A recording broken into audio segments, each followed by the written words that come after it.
ஆதாரம்னு கேட்குறாங்க. ஒரு 1 week back மாண்புமிகு நிதி அமைச்சர் பேசும்போது ஒரு 3 டிபார்ட்மெண்ட்லேருந்து ரிவ்யூ பண்ணி அந்த ஃபைல்ஸ்லாம் என் டேபிளில் இருக்குன்னு சொன்னார். அது ஏதோ போகிற போக்கில் அவர் சொல்லலை, உண்மையிலேயே என் டேபிளில் இருக்கு. அத்தனையும் ப்ரூஃபோடு இருக்கு. ஓப்பன் பண்ண வச்சிடாதீங்க. எப்போ ஓப்பன் பண்ணணுமோ அப்போ கரெக்டாக எல்லாமே ஓப்பன் ஆகும். மாண்புமிகு இந்து அறநிலையத்துறை அமைச்சர் அவர்கள். இந்து அறநிலையத்துறை அமைச்சர் அவர்கள். மாண்புமிகு பேரவைத் தலைவர் அவர்களே, நம்முடைய மதிப்பிற்குரிய அண்ணன்கள் எல்லாருமே பேசுங்க பேசுங்கன்றாங்க. ஆனால் முதலமைச்சர் பேச ஆரம்பிச்சார்னா, ஆதாரத்தை காட்ட ஆரம்பிச்சார்னா என்ன நடக்கும்ன்றது இதுல இருந்தே நம்ம புரிஞ்சிக்க முடியும். ரெடியா? முதலமைச்சர் அவர்கள்.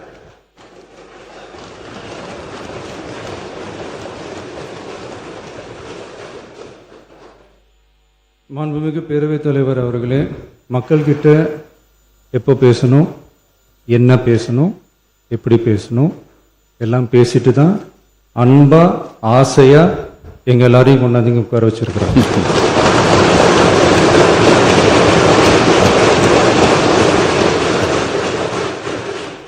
நான் பேசுவேன், பேசக்கூடாதுலாம் ஒன்றும் இல்லை. இடைத்தேர்தலையாவது சில பேருக்கு நல்லது நடக்கணும்ல.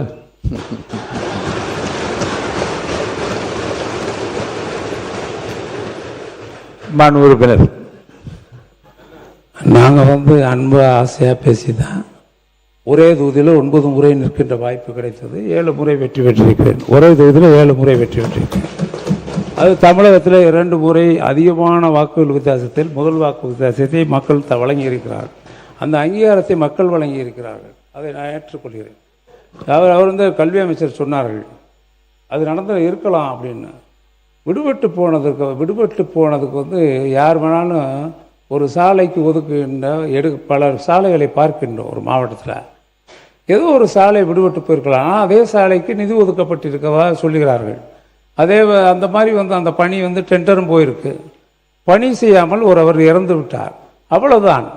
இங்கே முதலமைச்சர் அவர்கள் இங்கே சொன்னதை போல எங்களுக்கு நாங்களும் மக்கள் மத்தியில் மிகுந்த அன்போடு பழகி, ஆசையோடு பழகி, மக்களிடத்தில் நேசமாக பழகி, தொடர்ந்து அரசியல் வாழ்க்கையில் மக்களுக்காகவே தொடர்ந்து இந்த அரசியல் பயணத்தில் இருக்கிறோம் என்பதை தெரிவிப்பது என்னுடைய கடமையாகும். அது மட்டுமல்ல, இப்போ தமிழ்நாடு வெற்றி திட்டத்திற்கு அது அண்ணாவின் பெயரை எடுத்திருக்க வேண்டிய அவசியம் இல்லை என்பதுதான் என்னுடைய. நான் கலைஞர் கனவு இல்லத்தை பற்றி கேட்கவில்லை உங்களை. அண்ணாவின் பெயர் இருந்திருக்கலாம். எத்தனையோ பேர் எல்லா திட்டத்திற்கும் வெற்றி திட்டம் என்று வைத்திருக்கிறீர்கள். இது போக நீங்கள் இதில் முழுக்க பார்த்தால் அடுத்து பார்த்தீர்கள் என்றால் நம்ம மகாத்மா காந்தி வேலை உறுதி அளிப்பு திட்டம் 20 வருஷமாக நடக்குது. 2006 இன்னைக்கு 2026. இந்த திட்டம் எங்களுடைய ஆட்சி காலத்திலே மிக சிறப்பாக ஒரு ஆண்டு செயல்படுத்தப்பட்டு நான் அமைச்சராக பொறுப்பேற்ற உடனே ஏறத்தாழ தமிழ்நாட்டில் இருக்கின்ற அத்தனை கிராமங்களையும் கிளஸ்டர்களை பூரா ஏதோ ஒரு கிராமத்திலேருந்து 100 நாள் வேலைன்னா இன்னொரு கிராமத்திற்கு வேனில் 407 அந்த டாடா ஏஸ்லாம் கூப்பிட்டு போவாங்க. காலையில் அங்கே வேலையை முடிச்சுட்டு ஊருக்கு போவாங்க. இப்படிப்பட்ட நிலையை பார்த்து நான் அமைச்சரானவுடன் உடனே அதற்காக மாற்றமாகத்தான் எல்லா கிளஸ்டரையும் எடுக்கணும்.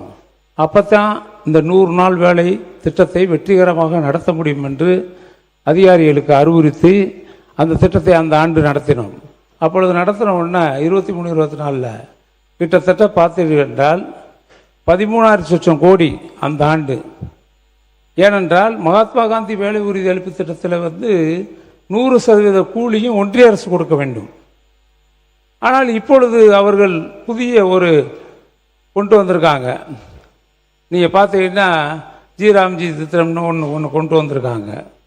அந்த திட்டத்தில் பார்த்தா இது முழுக்க ஜிபி ராம்ஜி திட்டம் என்று கொண்டு இந்த திட்டத்தில் 40% குறுக்கீடுகளை தவிர்த்து நீங்கள் 25 நிமிடம் நீங்கள் பேசிவிட்டீர்கள். சுருக்கமாக மானிய கோரிக்கை நீங்கள் நன்றி சொல்லி முடிக்க கேட்டுக்கொடுங்க. இல்லை ஒன்றும் இல்லை, இல்லை நான் காலத்தில் அதாவது இன்னும் 12 அரசுக்கு உறுப்பினர்கள் பேச நாங்கள் வேண்டும். அரசுக்கு ஆலோசனையாகத்தான் சொல்கிறேன். ஜிபி ராம்ஜி என்ற ஒரு திட்டத்தை கொண்டு வந்திருக்கிறார்கள்.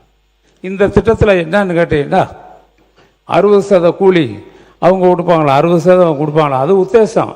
அவங்க கொடுத்தா தான் போச்சு, கொடுக்கலைன்னா அதை கேட்க முடியாது ஒன்றிய அரசை. போன ஆண்டு கூட 25-26 கூட 12 கோடி வேலை நாட்கள் கொடுத்தார்கள். நாங்கள் 40 கோடி வேலை நாட்களை முடித்து இந்தியாவிலே முதல் மாநிலம் என்ற உயர்வை பெற்ற ஒரே மாநிலம் தமிழகம். 40 கோடி வேலை நாட்களை உருவாக்கினோம். அதில் ஏறத்தாழ 13,000 கோடி செலவழித்தோம்.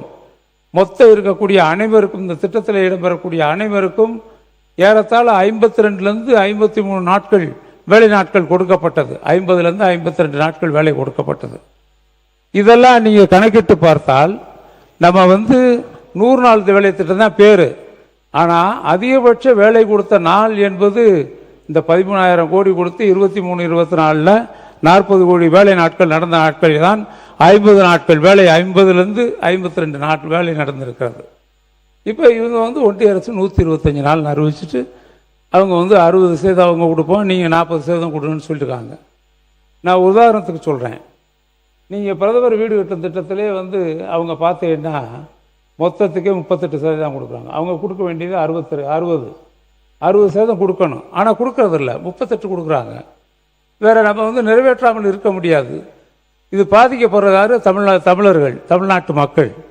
ஆக அதற்காக தமிழ்நாடு அரசு நம்ம நிதியை கொடுக்குறோம். இப்போயும் இந்த 100 நாள் வேலை திட்டத்தை தொடர வேண்டும் என்பதற்காக வேறு வழி இல்லாமல் 125 நாள் கொடுக்குறோம். நீங்கள் 60, நாங்கள் 40 கொடுத்தா நம்ம கொடுக்கலாம்னு கொண்டு வந்திருக்காங்க. நிச்சயமாக சொல்கிறேன், 165 நாட்கள் வேலையை முடித்தவர்களுக்கு நாங்கள் 150 வெற்றி என்ற ஒரு திட்டத்தை நீங்கள் அறிவித்தீர்கள், வரவேற்கிறேன், அறிவிங்க. ஆனால் எல்லாருக்கும் 150 நாட்கள் கொடுக்க முடியுமா என்பதை நாம் யோசித்து பார்க்க வேண்டும். பொதுவாக யோசித்து பார்க்கணும். நான் சொல்கிறது, இந்த திட்டம் பேர் வச்சுருக்கேன், அதில் 125 நாள் வேலை பார்த்து முடித்த ஏழை எளிய மக்களுக்கு இந்த திட்டத்தில் 125 நாள் வேலை கூடுதலாக நாங்கள் கொடுப்போம். அந்த திட்டத்திற்கு பேர் 150 நாள் வெற்றி திட்டம் என்று வைத்திருக்கிறீர்கள். இதெல்லாம் பேப்பரில் தான் இருக்குது. ஏட்டு சுரக்காய் கறிக்கு உதவாது என்பதுதான் உண்மை. நிச்சயமாக இந்த ஜிபிஜி ராம் திட்டம் என்பது எந்த அளவிற்கு நடைபெறப் போகுது என்பது சொல்ல வேண்டுமென்றால், கடந்த ஒன்று முடிச்சிட்டேங்க, ஜூலை மாதத்தில் மட்டும் சொல்கிறேன். நீர்வளத்துறை அமைச்சர் இந்த ஒன்று பேரவைத் தலைவர் அவர்களே, மொத்த ஒதுக்கீடு 12,643 கோடி. அதில் ஒன்றிய அரசு 7,586 கோடி, தமிழக அரசு மாண்புமிகு முதலமைச்சர் அவர்கள் 5,057 கோடி ஒதுக்கி இருக்கிறார்ன்றதை தெரிவிச்சுக்கிறேன். மேலும் 125 நாள் வேலைவாய்ப்பை நீங்கள் 150 நாள் கொடுக்கறது பேப்பரில் மட்டும்ன்றீங்க. 165 நாள் யாரெல்லாம் வேலை செய்கிறாங்களோ அவங்களுக்கு கண்டிப்பாக 150 நாட்கள் வேலை கொடுக்கப்படும் என்பதை இந்த நேரத்தில் நாங்கள் தெரிவிச்சுக்கிறோம். எதுவுமே பேப்பரில் இருக்குதுன்றது ஒன்றையும் பார்த்து இது செய்ய முடியுமா அப்படின்றதெல்லாம், பணம் இருக்குதான்றதெல்லாம் பார்த்து தான் ஒரு திட்டத்தையும் தினந்தோறும் சிந்தித்து அதை செயல்படுத்துகிற முதல்வர் தான் எங்களுடைய முதல்வர் என்பதை தெரிவிச்சுக்கிறேன்.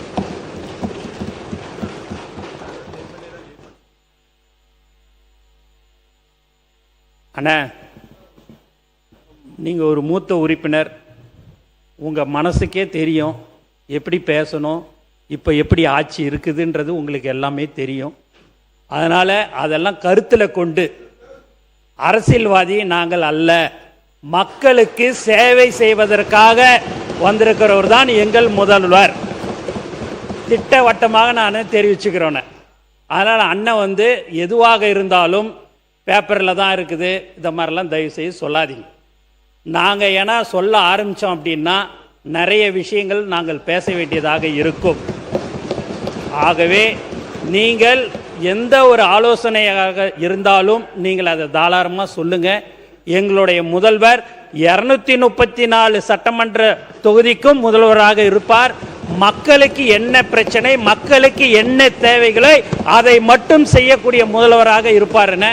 அதனால் நீங்கள் மூத்த உறுப்பினர் அண்ணங்கிட்ட நான் அடிக்கடிக்கு நடுவில் நான் பேச எனக்கு சங்கடமாக இருக்குது. அதனால் தயவுசெய்து நீங்கள் எதுவாக இருந்தாலும் எந்த ஒரு விஷயம், உங்களுடைய தொகுதி விஷயம், உங்களுடைய மாவட்ட விஷயங்கள் எதுவாக இருந்தாலும் நீங்கள் சொல்லுங்கள், நாங்கள் செய்து தர தயாராக இருக்கிறோம் என்பதை தெரிவித்துக் கொள்கிறேன். மாண்பு உறுப்பினர். மாண்பு பேரவைத் அவர்களே, நான் ஒன்றும் குற்றச்சாட்டு சொல்ல, நீங்கள் புரிஞ்சுக்கணும். என்ன காரணம்னா, இப்போ 12,600 சொச்சம் கோடி ஒதுக்கியிருக்கீங்க. அவங்க 7,200 கோடி கொடுத்துருக்காங்க, நீங்கள் ஒரு 5,057 கோடி கொடுத்துருக்கேன்னு நினைக்கிறேன். ஆக மொத்தம் 12,000 சொச்சம் கோடி வருது. 13,000 கோடி செலவழித்து சம்பளம் அன்னைக்கு வந்து 260, 268 தான் கொடுத்துருப்பாங்க. 268, 270 கொடுத்துருப்பாங்க. இப்போ சம்பளம் உயர்த்தப்பட்டிருக்கு. இப்படி இருக்க சூழ்நிலையில் நீங்கள் 13,000 கோடி செலவழித்து ஒரு ஆண்டில் 50 நாட்கள் தான் வேலை கொடுத்துருக்குறோம். இப்போ நீங்கள் இன்னும் நீங்கள் 125 நாள் வரணும்னா 100 நாள் கொடுக்கணும்னாலும் இன்னும் 12,200 கோடி ஒதுக்கணும். அதுக்கு உத்தேசமாக கொடுத்த ஒன்றிய அரசு 7,000 கோடி கொடுக்குதா இல்லையா தெரியல. அதே சமயத்தில் 25,000 கோடி வேணும். நீங்கள் தயவுசெய்து 12,500 கோடிங்கிறது 100 நாளைக்கு நீங்கள் செய்யணும்னு சொன்னால் 25,000 கோடி வேணும். அப்போ மீண்டும் நம்முடைய மாநிலத்தினுடைய நிதிநிலை சுமை அதிகமாக இருக்கின்ற இந்த காலகட்டத்தில் இன்னும் ஒரு 5,000 கோடி நீங்கள் ஒதுக்கீடு செய்ய வேண்டிய அவசியம் வரும். மக்களுக்காக வேண்டி செய்யலாம், ஒன்றும் தப்பு இல்லை. மற்ற வேலைகள்லாம் நிறுத்திட்டு கூட நீங்கள் செய்யலாம். நீங்கள் முடிவெடுங்க. அதில் அதுக்கு தான் சொல்கிறேன், எல்லாம் வந்து மக்களுக்கு வேலை கிடைத்தால் போதும். காரணம், எங்கேயும் தமிழ்நாட்டில் எந்த நதியும் ஓடவில்லை, எந்த நதியும் இல்லை தமிழ்நாட்டில். எங்கே பார்த்தாலும் வறட்சியாக இருக்கிறது. மழை பொழிவு ரொம்ப குறைந்து எங்கள் மாவட்டத்தில் எல்லாம் 86% பெண்கள் இதை நம்பித்தான் இருக்காங்க. நீங்கள் 100 நாள் வேலையை ஆரம்பித்தாச்சுன்னா பூரா எல்லாரும் வந்து நிற்பாங்க, பதிவு செய்வாங்க, வேலைக்கு வரணும்பாங்க. பெண்கள் மட்டுமல்ல, மாற்றுத்திறனாளிகள் வருவார்கள், அதே மாதிரி ஆண்களும் வருவார்கள். 10 தோட்டம் இருக்கும், ஒரு தோட்டத்தில் கூட ஒரு சொட்டு தண்ணி இல்லை. 100 நாள் வேலையில் வந்து காத்திருப்பதை நான் பார்த்திருக்கிறேன் நேரடியாக. எத்தனையோ விவசாயிகள் பெரிய தோட்டங்கள் வைத்திருக்கின்றவர்கள் 100 நாள் வேலைக்கு வருவதை பார்க்கின்ற பொழுது கண்ணீர் தான் வரும். அந்த அளவிற்கு இந்த திட்டம் ஏழை எளிய மக்களுக்கு, கிராமப்புற மக்களுக்கு, வேற எந்த வேலை வாய்ப்பும் இல்லாத இந்த வேலை ஒன்றையே நம்பி இருக்கின்ற பெண்கள் 87% இருக்காங்க. பெண்கள்லாம் பூரா தான் நம்பியிருக்காங்க. நீங்கள் 12,500 கோடி ஒதுக்கி இருக்கிறது சந்தோஷம். ஆனால் இதில் எவ்வளோ வேலை செய்ய முடியுங்கிறத நீங்கள் நிர்ணயிச்சுக்கோங்க. 100 நாள் வேலை கொடுப்பது என்றாலே 25,000 கோடி, கண்டிப்பாக 20,000 கோடிக்கு மேலே உங்களுக்கு தேவைப்படும் என்பதை நான் சொல்லி அடுத்ததாக கிராமப்புற சாலை திட்டத்திற்கு வருகிறேன். நம்ம வந்து கிராமப்புற சாலை திட்டம் என்றால் தமிழ்நாட்டில் 72 வந்து கிராமத்திற்கு சாலை அமைக்க வேண்டும் என்று சிந்தித்த ஒரே தலைவன் முத்தமிழறிஞர் கலைஞர்.